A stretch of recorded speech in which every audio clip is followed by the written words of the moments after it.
Alvaro, this is such a fun and beautiful movie that you've created. Where did this concept come from? Thank you for having me, Jamie, and I appreciate you saying What? that. It's been, and I'm not exaggerating, even though I'm Cuban, we do exaggerate a lot, but it's been over 100 no's with this movie, Jamie. It's been no, no, you can't do it. About 15 years ago, they wanted to option my script. They offered me a lot of money. I had barely any money in my bank account. I stuck to my guns. I'm like, no, I want to really be the lead. And so yeah, it's been 15 years in the making of me saying no, and I finally got a chance to make it my way. And I'm super proud of it. It is a story about how I feel like in our culture right now, in our dating culture, everything is about when I get the girl or when I get the guy or when I get into a relationship, Jamie, I'm finally going to be happy. My whole life's going to be great. And I Right? wanted to put a pause to that and say, wait, hold on. With or without your girl or your guy, you should be happy with yourself. And the movie starts with my character saying, I loved her more than I loved myself. And that was the theme of the film, which was no bueno. And at the end, we discover that it's about self-love. He learned how to love himself. So you were always in mind then to play Drew.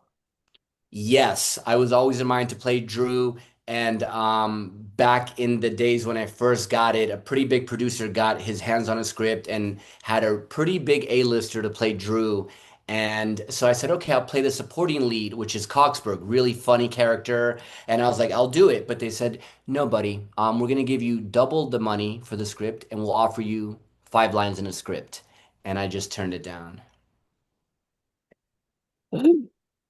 What did your mom, did your friends go, are you nuts? My friends and family have known I've been nuts since I moved out of Well, Miami. And a week later, I used to work at Univision. I was a camera operator in a show called Salo Gigante. And he put me in front of the camera last minute without telling me anything on live national TV. And in that moment, I did a skit with him. Everyone laughed. I got a standing ovation. A week later, Jamie, I left Miami, didn't sell my car, left everything behind, and went to New York to pursue acting. And I've been utterly obsessed and in love with it. it sounds like you were pretty hands-on though when it came to the cast as well. You have some incredible co-stars with this. Yeah, Evan Ross plays, I always laugh at this, but he plays the world's greatest pickup artist, and he Yeah. really leaned into the role. Did you give him some pointers then, or has he been I around think you enough, Alvaro? I think he had it down. I think he knew what he was doing. At that point, I think he was teaching me. And I'm so grateful that he came on board. And then we have Alexis Knapp, which she did Pitch Perfect. I was a huge fan and still am of that franchise I of watched it last movies. night. She's amazing in it. So she'll be at our premiere next weekend. And yeah, I think she does a great job. And then we have Andrew Caldwell, which plays my best friend. And he has the new Spider-Man New York. I think that's how you pronounce it with Nicolas Cage movie, TV show coming out. I'm curious about Drew's connection with Natalie. They seem to form this deep, genuine bond at a time when maybe he's questioning whether he's still sort of has, his success or has his special touch, I guess is it. Or Yeah, that's interesting how you put it like that. I feel like a lot of people when they watch it, I don't know what you got out of it, but I feel like a lot of women and then when men watch it are gonna probably get something different out of it, sure. which is awesome. Like I'll write it and I'll put it out and then people get different things out of it. What I tried to do was try to explore the fact that Natalie, the love interest, was also very goofy and quirky and a nerd, but she was hiding it behind trying to be the cool Hollywood girl. And I talk very slow and I'm poised and I am the shit and I am the best. But underneath, she was like Drew, like very quirky and nerdy. And I was trying to poke at people when they watch a movie, like, what are you hiding? Who's the real version of you? Because being in a red carpet Saturday night or going out to a club Friday night, that's not you. Who are you Tuesday afternoon with just you and your dog or Tuesday night? That's what I kind of wanted to explore there. So I think they kind of fell in love with their how unique they were and how quirky they were. Is there a scene you're most proud of, the way it came from page to screen? Wow, Jamie, that is a good question. Is there a scene that I'm most proud of? Ooh, wow. I would have to say I would have to say the beginning of the film. It was a steady cam shot and we were in halls that were very thin, so the camera operator had to get through the halls one take. I was trying to do a Birdman there from the movie, just like one shot and not no cuts. And the way it came out, I think I'm really proud, and it sets a tone for the film. Everyone watching, I posed the question, what would you do here? You're about to propose and ask the girl of your dreams to marry you. And she comes home and she says, you're a loser and I found someone else. Peace. And then the movie starts. I think it's just a powerful film start to finish. Did you sit down and sort of write out the dating tips that you wanted to include so that people took away certain aspects of how to shape their lives going forward, and give Drew this advice as well?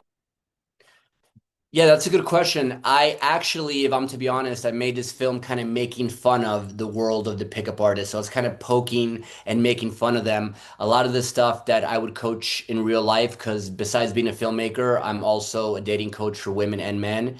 I wouldn't give a lot of the advice that I give in a pickup artist, the movie. That's more of making fun of that culture that was very big in 2010 through 2015. The peacocking, meaning you wear something very outlandish so a girl can notice you. The negs don't work at all anymore, and I highly recommend no guy ever do that. So I was making fun of it, and that's what I was doing more than anything. But if I was to give a message, and what you would learn from the pickup artist is just be you and do you, and know that you're enough with or without the girlfriend or the husband, for girls and guys. Like you're enough. And once you fall in love with yourself, it's easier for the world and someone else to fall in love with you. What's next for you then, Alvaro? Have you been busy working on some new projects for yourself or maybe even some pitches for future projects?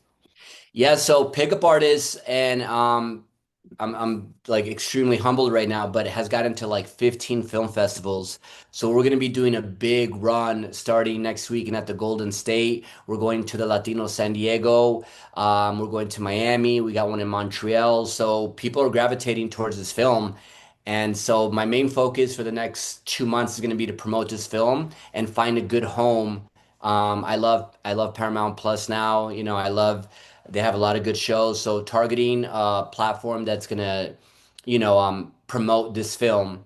What I have next after The Pickup Artist is actually the sequel for my boxing film that I did about 15 years ago that I got picked up by Lionsgate called Counterpunch. Let me show you real quick. So this is actually the poster. So this is a film. Yeah. This is a film that I did with Danny Trejo about my life growing up as a boxer in Miami. So I'm making a sequel, hopefully, God willing, this year. And it probably won't happen, but I'm a dreamer. But I wanted to get Rosaline Sanchez as the lead for Counterpunch 2. It probably won't happen, I'll Hey, try my best. manifest. We manifest. We put it out there. What's the worst she can say? No? Exactly. Yeah. So that's going to be my next project, which is empowering mental health and talking about it. The character is bipolar and his best friend Louis is autistic. So I'm going to dive into that world and talk about that a little bit more. Where can fans keep up to date with everything that's going on with you and the projects you're working on? So if you guys want to support us, I just opened up an Instagram page, The Pickup Artist Movie.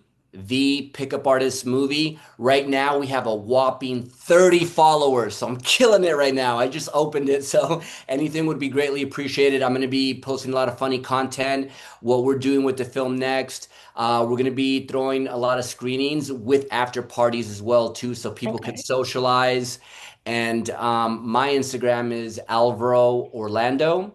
But yeah, we're trying to get everyone to go to the Pickup Artist movie on Instagram to blow that one up.